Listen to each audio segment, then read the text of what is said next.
rotten wood is there, okay, decaying wood is there. So in that situation, what you see that a cellular growth, it is mostly seen on the decaying wood or some of the organic matter. Okay, not only the wooden logs, it may happen on the decaying leaves also. ठीक है, तो कहते हैं कि जब भी आप किसी वुडन लॉग पे देखते हैं या फिर डिकेइंग लीव्स पे देखते हैं या कोई भी ऐसे सब्सटेंस पे जो ऑर्गेनिक नेचर रखता है, what you see group of cells in the form of a cellular aggregate, it actually decomposing that material. So they are actually known as the slime molds. So these slime molds, they appear as aggregates of cells, I mean cluster of cells, and they obtain their nutrition by decomposing this organic matter. So here what you see in the picture, you see a wooden log, ठीक है, एक tree है जो कि fall कर गया है, उसके ऊपर देखो स्लाइम मोल्ड्स जो है इस तरह से ग्रो करते हैं, सेलुलर एग्रीगेट्स की फॉर्म में होते हैं. तो आपको मैंने ये बताया कि each cell has no cell wall of its own. हर एक सेल जो है उसकी अपनी एक सेल वॉल नहीं होती है, and there is not a single cell present. Instead of that, so many cells they live together. Okay, so it is a aggregate of cells. ये cells का aggregate होता है और कहते हैं कि जैसे धीरे धीरे ये क्या करता है, ये अपने आप को और ज्यादा स्प्रेड करता रहता है. ठीक है, तो initially what you see few cells, but later on these cells they increase their size, and when the conditions they are not suitable, ठीक है, जब conditions suitable नहीं होती है तो that time ये क्या करता है, ज्यादा से ज्यादा जो है स्प्रेड करता है और सेपरल फीट्स तक जो है अपने आप को ये स्प्रेड कर लेता है, और तब हम इसे क्या कहते हैं, प्लाज्मोडियम कहते हैं. ठीक है, when their reproductive stages come, then what happen, this cellular aggregate which is actually known as the plasmodium, ठीक है, see in the second picture, they bear this type of fruiting bodies. Okay बेटे, so these fruiting bodies they contains the spores. in fruiting bodies के अंदर क्या होते हैं, spores होते हैं. तो when they get mature, तो उसके बाद ये fruiting bodies जो हैं उसमें से spores जो हैं they comes out, and as soon as they fall on a suitable substratum, ठीक है, when the conditions they are favorable, तो उसके बाद जो है ये spores जो है वो germinate करते हैं, and again they form group of cells or cellular aggregate, and this cellular aggregate, ठीक है, keep on increasing its size. when you observe them on the first stage, तो इनका जो size होता है वो कम होता है, but when you observe for many days, what you see that they keep on increasing their size and they grow up to several feet. So this cellular aggregate is known as plasmodium. ठीक है, तो slime moulds जो हैं वो saprophytic होते हैं nature में. Saprophytes means they are actually feeding on dead and decaying organisms. So here I am saying that if the wooden log is there which is going to be a decay, or you can say the leaves that are detached from the trees. ठीक है, leaves जो कि tree से detach हो जाते हैं, आपको पता है उसमें भी कार्बन होता है, ऑर्गेनिक होते हैं. तो धीरे धीरे वो लीव्स जो हैं उनको स्लाइम मोल्ड्स जो है वो पूरी तरह से डिकम्पोज कर देती हैं, and in this way they obtain their nutrition by saprophytic mode of method. Okay madam, so this is clear. Any other problem? Thank you, ma'am. Okay, I am proceeding with the next one. I have already explained these protozoans. Okay, I have added some more pictures, some more slides. You go through them later on. So here I am going to tell you about the third kingdom. Okay, first kingdom is kingdom Monera, then we have kingdom Protista. Now I am proceeding with this third kingdom, and this is kingdom Fungi. Okay, but I have explained you few features of the kingdom Fungi. तो kingdom fungi जो है उसके कुछ features मैंने explain किए थे. तो उसके बाद देखो what are these fungi actually. तो these fungi they are actually the heterotrophic type of organisms. ठीक है, fungi जो हैं वो heterotrophic होती हैं, and if I am saying they are heterotrophic in nature, this means the fungi they cannot prepare their own food. ठीक है, why they are not able to prepare their own food. So here is said that these fungi, since they are heterotrophic in nature, so they are dependent on other organism for preparing their dependent on other organism for obtaining their food. So my question is why they are not preparing their own food. तो उसका answer ये है कि they are not able to prepare their own food because of the absence of the pigment. Okay बेटे, तो यहाँ पे वो कहते हैं कि एक पिगमेंट जो है वो एब्सेंट रहता है, और वो पिगमेंट जो है कौन सा हो सकता है, तो वो पिगमेंट जो है यहाँ पे क्लोरोफिल पिगमेंट है।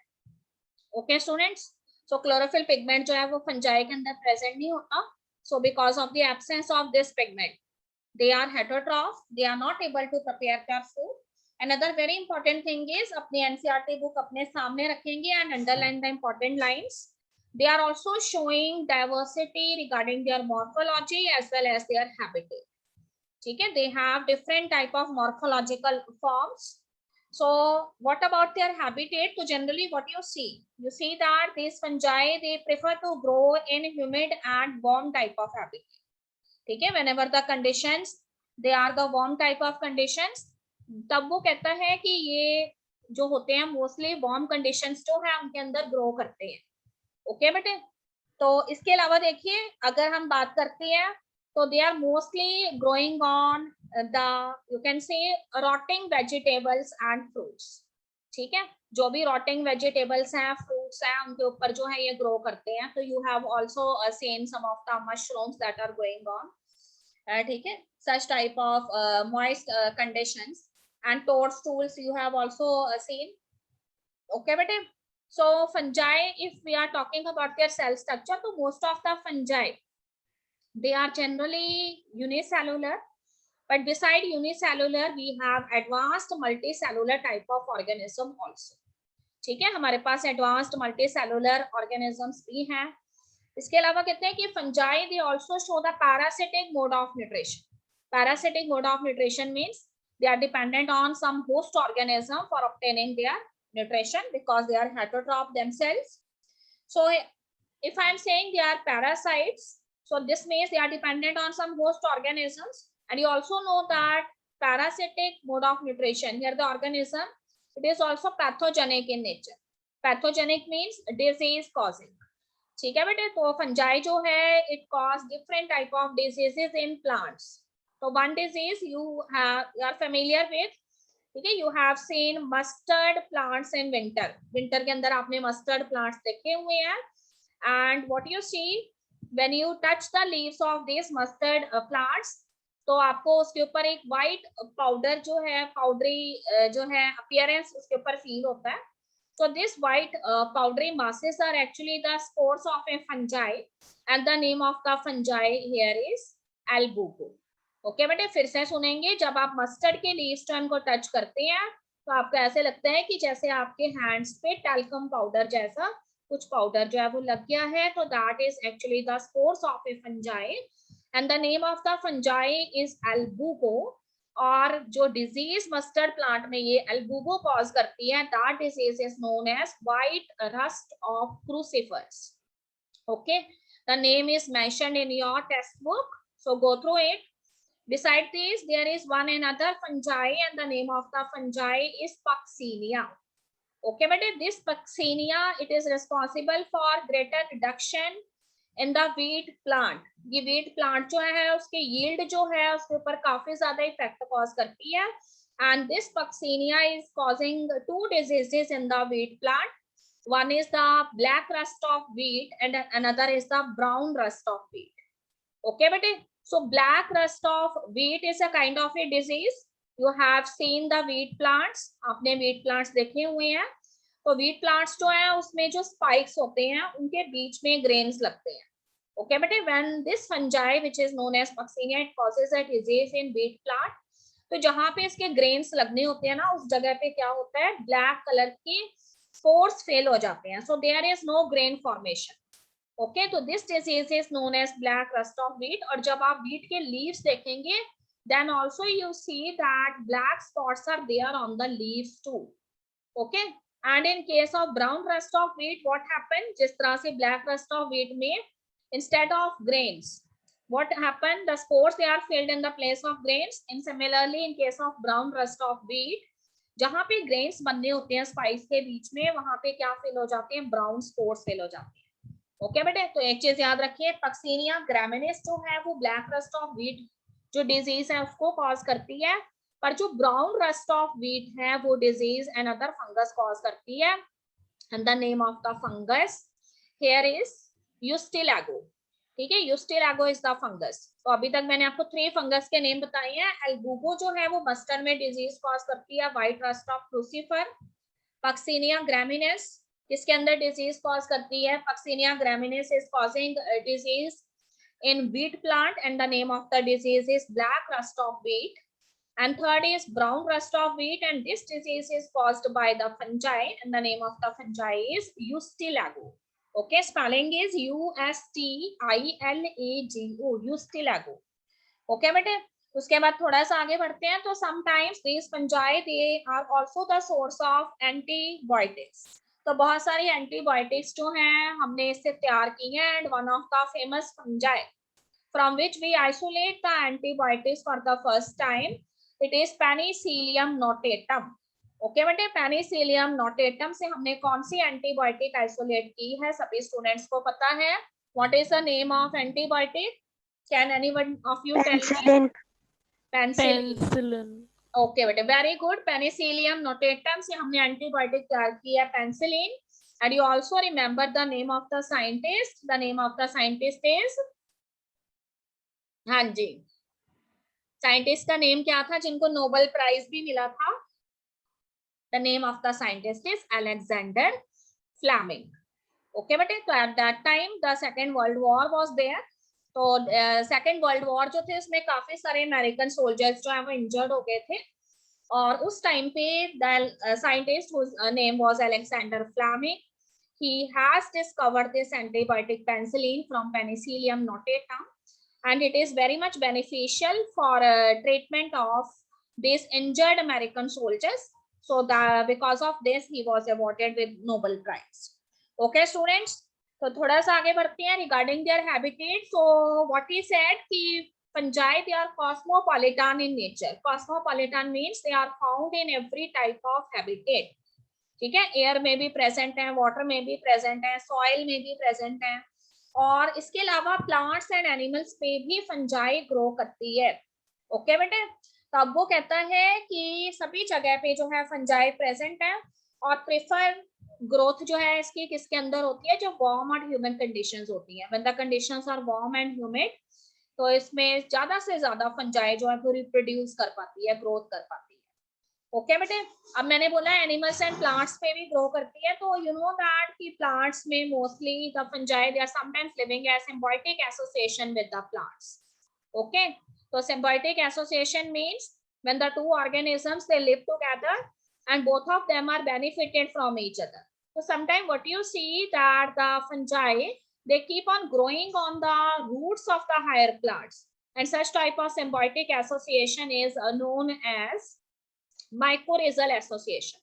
Okay बेटे, जिसे हम mycorrhiza भी कहते हैं। तो mycorrhizal association two types की है, it may be ectomycorrhiza और endomycorrhiza. So ectomycorrhiza means when the fungi it grows only on the outside of the roots, then such type of association is ectomycorrhiza. But when the hyphae of the fungi they invade the root cell and goes inside, okay, and they start spreading themselves inside the cortical cells of the roots, then such a association is known as endomycorrhiza. Okay, तो याद रखेंगे mycorrhiza means symbiotic association of fungi with the roots of the higher plants. उसके बाद देखो बेटे, fungi जो है unicellular भी हो सकती है, मल्टी सेलुलर भी हो सकती है। Can you give me one example of A unicellular fungi? हाँ जी, एनी आइडिया यूनिसेलुलर फंजाई?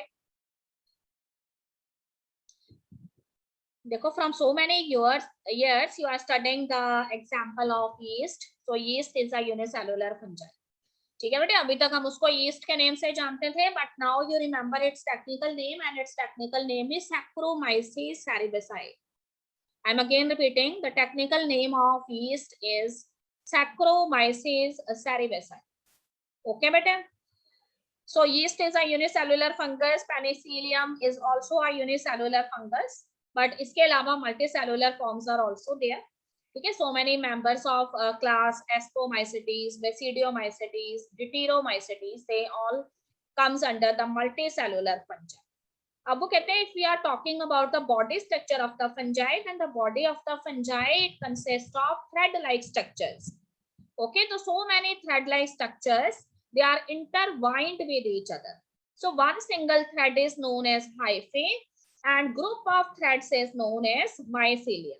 तो फंजाई की बॉडी थ्रेड लाइक स्ट्रक्चर से बनी होती है, जिसको हम हाइफे कहते हैं सिंगल थ्रेड को, और ग्रुप ऑफ थ्रेड्स को हम क्या कहते हैं, माइसीलियम कहते हैं. ओके बेटे, when you observe the structure of a single hyphae, जब आप एक सिंगल हाइफे जो कि एक थ्रेड लाइक स्ट्रक्चर है, you take it in your hand and observe it under the microscope, what you see, like a normal cell, in the hyphal cell, again the protoplasm is there, but when you see inside the protoplasm, you saw that there are so many nuclei that are suspended in the common protoplasm. Okay, so multinucleate condition is present. कि common protoplasm के अंदर काफी सारे nucleus होते हैं और किसी भी न्यूक्लियस के आसपास अपनी सेल वॉल नहीं होती. तो when these free nuclei they are suspended in the common protoplasm, then such type of hyphae are known as the coenocytic hyphae. इसको हम सिनोसिटिक हाइफे कहते हैं. And another is non coenocytic hyphae. So those hyphae which contain so many nucleus, but each nucleus have its own cell wall, then such type of hyphae are known as non-sinusotic hyphae. ठीक है, दोनों में difference पता लग गया. ऐसे हाइफेज जिसमें कि बहुत सारे न्यूक्लियाई फ्री साइटोप्लाज्म या प्रोटोप्लाज्म में सस्पेंडेड होती हैं, उनके आसपास सेल वॉल नहीं होती है, दे आर नोन एज सिनोसिटिक. और जिनमें हर एक न्यूक्लियस के आसपास सेल वॉल होती है, यानी खूब सारे सेल बन जाते हैं हाइफल प्रोटोप्लाज्म में, तो they are known as non coenocytic hyphae. Okay बेटे, everything is written in your book. एक और चीज उसने बताई हुई है कि we are talking about their cell wall, अगर हम उसकी सेल वॉल की बात करें तो cell wall of fungi is made up of a complex type of polysaccharide और carbohydrate. It is known as chitin. Chitin से बनी हुई होती है. और काइटन के अलावा, ठीक है बेटे, काइटन के अलावा भी देखो उसके अंदर जो है another type of carbohydrates they may be present. तो इसीलिए उसने यहाँ पे लिखा हुआ है पॉलीसेक्राइड्स और भी हो सकते हैं काइटन के साथ साथ. ओके, अब वो कहते हैं कि फंजाई जो है they are heterotrophic in nature. Not only heterotrophic, sometimes they behave as saprophytic. Saprophytic होती है fungi, dead and decaying organisms पे ग्रो करती है.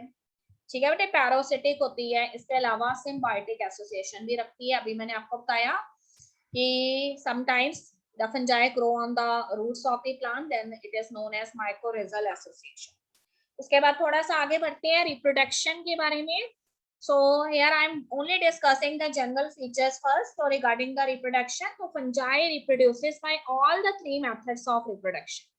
Number 1, vegetative reproduction. Number 2, asexual reproduction, and number 3 is sexual reproduction. Okay, but first I am talking about vegetative reproduction. So always remember, vegetative reproduction in case of fungi takes place by various methods. One of that method is fragmentation. ठीक है, fragmentation, as the name itself indicates, the hyphae breaks into so many fragments, and each fragment it form the entire body of the fungi. Okay, इसके अलावा वो कहता है कि fission is also there in some of the fungi. The fungal cell they undergo fission and form the daughter cells. Okay, another method is budding. Budding is also present. You have heard about budding in the unicellular fungi yeast. तो yeast में आपको budding नजर आती है. अब अगर हम बात करें उनके asexual reproduction की, तो asexual reproduction here takes place, ठीक है, by the method of spore formation. So different type of asexual spores, they are generally formed in the fungi. They may be conidia. ठीक है, कॉनिडिया हो सकते हैं, sporangiospores हो सकते हैं और ज़ूस्पोर्स हो सकते हैं. इफ कॉनिडियाज आर देयर, तो देखो कॉनिडिया या कॉनिडियोस्पोर्स जो हैं वो हमें फंजाई पेनिसिलियम में नजर आते हैं. इसके अलावा sporangiospores are also there and zoospores are also there. तो हमेशा याद रखिए कि conidias they are always formed exogenously. Exogenously word का मतलब है कि हमेशा बाहर की तरफ फॉर्म होते हैं. So there are some of the branches in case of penicillium which are known as conidiophores, और उन conidiophores के ऊपर क्या लगते हैं, conidias लगते हैं in a chain like fashion. Okay, but similar is the case with sporangiospours also. And what about zoospores?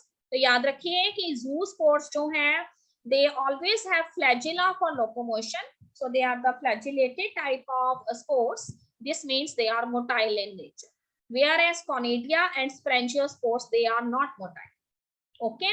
And then regarding their sexual reproduction, so sexual reproduction here takes place by the formation of gametes. So in different classes of the fungi, different type of gametes they are produced. Okay, बेटे? And these gametes they later fuse together, they form zygote. तो देखो इसमें भी वो कहता है कि sexual reproduction में गैमेट्स बनती हैं, जिनको भी स्पोर्स की तरह ही वो गैमेट्स होती हैं, ठीक है। तो इसलिए उनको स्पोर्स से उनके काफी स्ट्रक्चर जो है वो मिलते होते हैं, इसीलिए हमने उनको अलग अलग नेम दिए हैं क्लासेस के अकॉर्डिंग। तो देखो क्लास ऊमाइसेटीज के अंदर ऊ स्पोर्स बनते हैं, ठीक है, जो एक तरह के गैमेट्स हैं। इसके अलावा एस्कोमाइसेटीज में एस्कोस्पोर्स बनते हैं, and in basidiomycetes we have basidiospores. Okay students, so these spores, all of these spores which are actually the gametes itself, they are formed inside the fruiting bodies. ठीक है, ओपन में नहीं होते ये spores present, they are present inside the fruiting bodies. So different type of fruiting bodies are also seen in different classes of fungi. Okay बेटे, जैसे हमारे पास class एस्कोमाइसेटीज है तो उसके अंदर जो फ्रूटिंग बॉडी बनती है it is known as ascocarp. अगर हमारे पास क्लास Basidiomycetes है, then there is a fruiting body found in class Basidiomycetes and it is known as basidiocarp. Okay, इस तरह से अलग अलग फंजाई जो है उसके अंदर अलग अलग तरह की फ्रूटिंग बॉडीज फॉर्म होती हैं और उनके अंदर स्पोर्स बनते हैं. Now I am going to discuss here very important events that generally takes place during the process of sexual reproduction. So 3 events they generally takes place in sexual reproduction. Okay, first event is very important and that is the fusion of the protoplasm of the 2 hyphae of different strains. ठीक है बेटे, जब भी इन्होंने sexual reproduction करना होता है तो 2 अलग अलग हाइफे, जिसमें से एक हाइफे जो है वो अपने आप को मेल हाइफे क्लेम करता है एंड दूसरा जो है वो फीमेल हाइफे की तरह बिहेव करता है.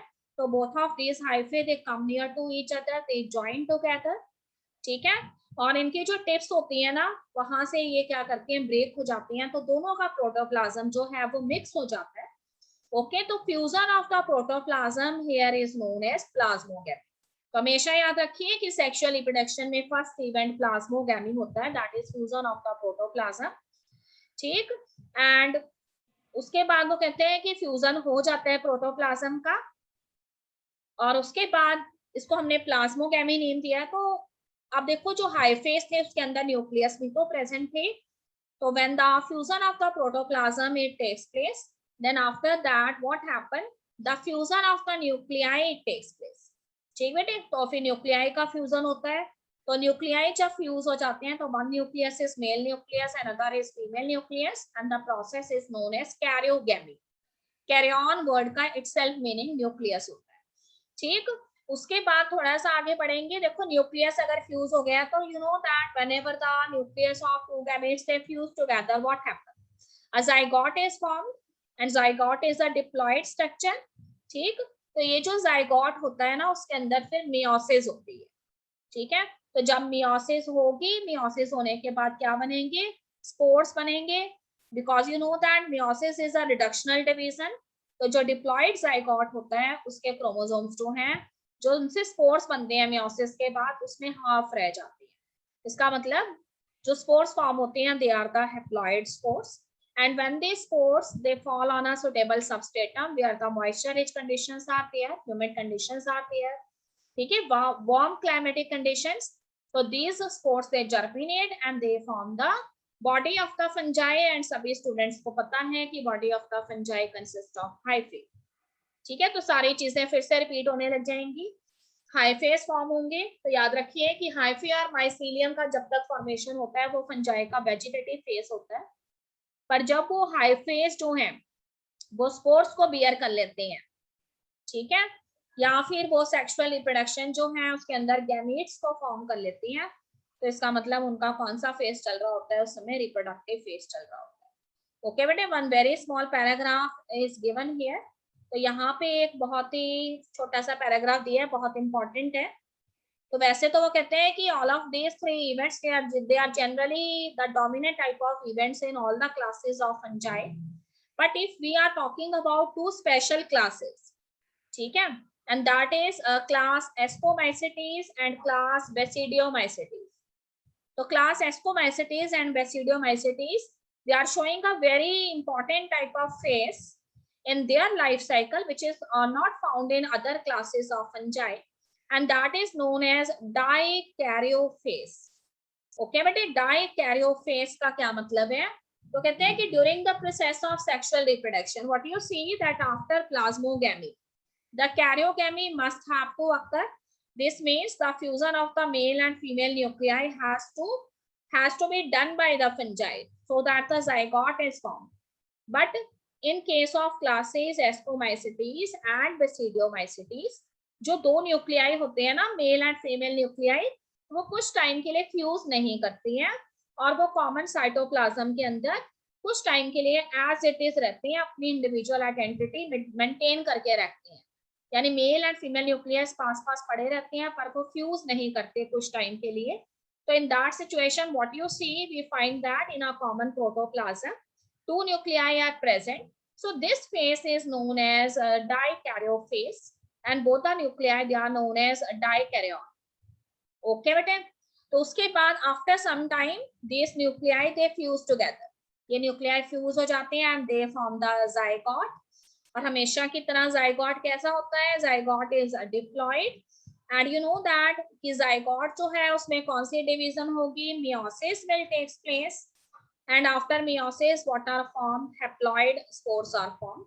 ठीक, तो बस इतना सा याद रखेंगे कि in the class Ascomycetes and in the class what Basidiomycetes dikaryons are formed और dikaryophase is present. ठीक बेटे, तो ये चीज जो है वो इम्पोर्टेंट है. अब वन बाय वन हम सारी क्लासेस देखते हैं. तो फर्स्ट क्लास जो है in the fungi class Phycomycetes. तो Phycomycetes they are the primitive type of fungi. Okay students, and regarding their habitat, so most of the members of the class Phycomycetes they are found in aquatic habitats. ठीक है, where the water rich conditions are there. They are also growing on decaying wood. इसके अलावा decaying wood पे भी grow करते हैं, moist and damp soil पे भी वो grow करते हैं, and they are also parasite on plants. ठीक है बेटे, parasites होते हैं plants पे. Then अगर उनके माइसीलियम की बात करें तो mycelium is aseptate. Mycelium aseptate होता है और सिनोसेटिक होता है. देखो एसेप्टेट माइसीलियम का मतलब है कि inside the hyphae what you see that so many nuclei are present and each nuclei do not have its own septa और सेल वॉल. तो such type of mycelium is known as aseptate and coenocytic mycelium. Okay student, अगर हम asexual reproduction की बात करें तो asexual reproduction it takes place by motile spores which are known as zoospores, और non motile spores से भी होती है जिनको कि एप्लानोस्पोर्स कहते हैं. ठीक है, तो एसेक्सुअल रिप्रोडक्शन दो तरह के स्पोर्स फॉर्म होते हैं, ज़ूस्पोर्स और motile, and aplanospores they are non motile. उसके बाद देखो दोनों ही जो स्पोर्स हैं वो एंडोजीनियसली फॉर्म होते हैं. ठीक है, और जिस स्ट्रक्चर के अंदर वो फॉर्म होते हैं उसको स्पोरेंजियम कहते हैं. तो both type of spores whether they may be the zoospores और the aplanospores they are formed inside special structures which are known as sporangia.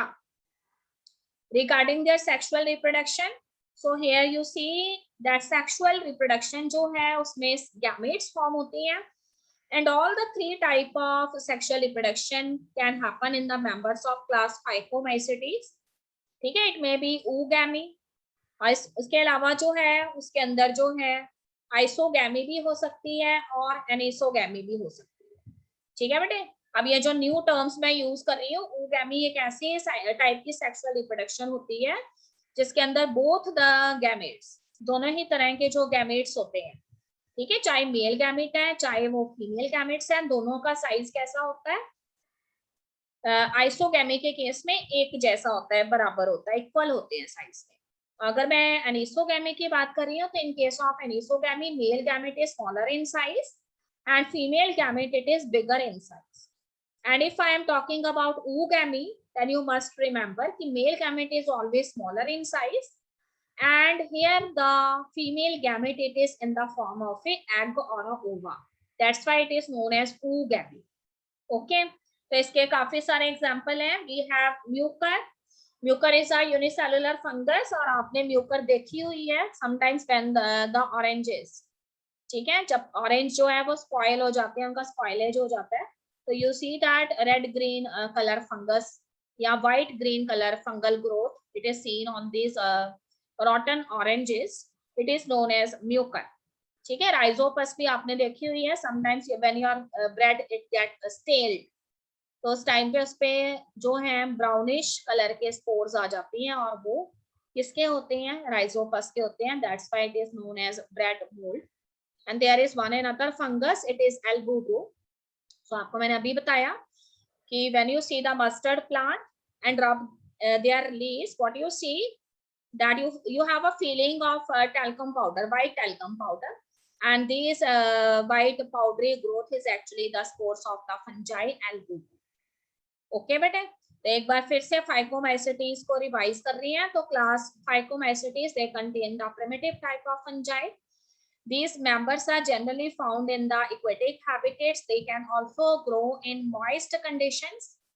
Okay, तो वार्म एंड मॉइस्ट कंडीशंस पे भी ग्रो करते हैं. डिकेइंग वुड के ऊपर भी grow करते हैं. डैम्प प्लेसेस पे मोस्टली हमें मिलेंगे. पैरासाइट्स होते हैं, ऑब्लिगेट पैरासाइट्स होते हैं प्लांट्स पे. ठीक है, ऑब्लिगेट वर्ड का मतलब होता है स्ट्रिक्ट पैरासाइट. माइसीलियम कैसा है? Mycelium is aseptate and सिनोसेटेड.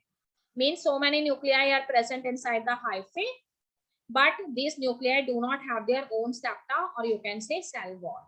So such type of hyphae are cenocetic one. Then asexual reproduction takes place by two type of spore formation. One is zoospores, which are motile. Another is aplanospores, which are non-motile, and both of them are formed in special structures known as sporangia. Okay, but sexual reproduction by all the three methods: isogamy and isogamy, oogamy. Isogamy means if the you can say gametes, they are of the similar size, male and female gamete both are of the similar size, then isogamy is there. And if an isogamy, male gamete is smaller and female gamete is larger in size, and in case of oogamy, male gamete is smaller and female gamete it is larger in size and contains an egg cell. Okay, but examples are mucor, that is generally found on rotten oranges. Then albugo is there, which is found on as a white powdery mass on mustard plant, and rhizopus, which is known as bread mold. Okay student, तो यहाँ तक सभी students को clear है? I am on page number 23. Yes बेटे, any problem regarding the general features and class phycomycetes?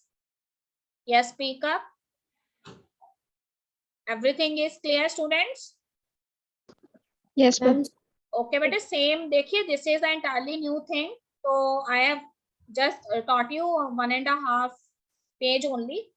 ठीक है, तो उसको आप आज ही पढ़ेंगे. आज इसलिए पढ़ेंगे क्योंकि बिल्कुल न्यू चीज है. You have not learned it in your previous classes, तो साथ साथ ही रिवाइज करेंगे.